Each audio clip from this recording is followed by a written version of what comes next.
గత కొద్ది సంవత్సరాలుగా ఈరోజు కేంద్రంలో ఉన్న బీజేపీ పార్టీ రాజ్యాంగబద్ధంగా ఉన్న సంస్థలన్నింటినీ చేతిలో పెట్టుకొని తమ చెప్పు చేతుల్లో తమ ఆధీనంలో ఉంచుకొని దేశాన్ని ఏకచక్రాధిపత్యంగా తాము ఏదనుకుంటే అది సాధించుకునే రీతిలో పరిపాలిస్తున్న విధానాన్ని చూస్తున్నాం. దానిలో భాగంగానే ఈరోజు రాహుల్ గాంధీ గారు మోదీ గారికి కంటెకింపుగా ఒక పంట కింద రాయిలాగా ఏది వేసినా గానీ మోదీ గారు చేస్తున్న అనైతికాలను ప్రశ్నిస్తూ పార్లమెంటులో ఆయన కొరకరాని కొయ్యగా మారిండనే భయంతో రాహుల్ గాంధీ గారిని ఏ విధంగా అప్రజాస్వామికంగా అనర్హుడుగా ఇంకా మరియు ఆయనకు 2 సంవత్సరాల జైలు శిక్ష విధించిన విధానాన్ని చూస్తాం.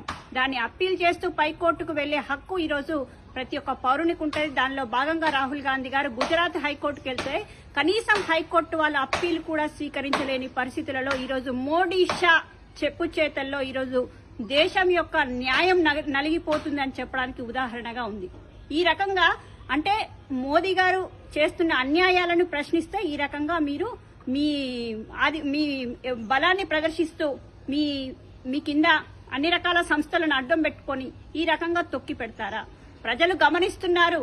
కొద్ది నెలల్లో ఖచ్చితంగా మోదీ షాలను పాతాళంలోకి తొక్కే రోజులు వస్తున్నాయి. 100% రాబోయే రోజుల్లో కాంగ్రెస్ పార్టీ అధికారంలోకి వస్తుంది. ప్రతి పౌరుడు స్వేచ్ఛగా బ్రతికే హక్కు వస్తుంది. ఈరోజు కింది స్థాయి కోర్టులో న్యాయస్థానంలో అన్యాయం జరిగితే కోర్టు తీర్పు తప్పుగా వస్తే ఖచ్చితంగా పైకోర్టులను ఆశ్రయించే హక్కు ఉంటుంది. ఆ హక్కులను కూడా కాలరాస్తూ మీరు పైశాచికానందం పొందుతున్న మోదీ షా అమిత్ షా ద్వయాలకు నిజంగా ఇది చాలా సిగ్గుచేటైన విషయము.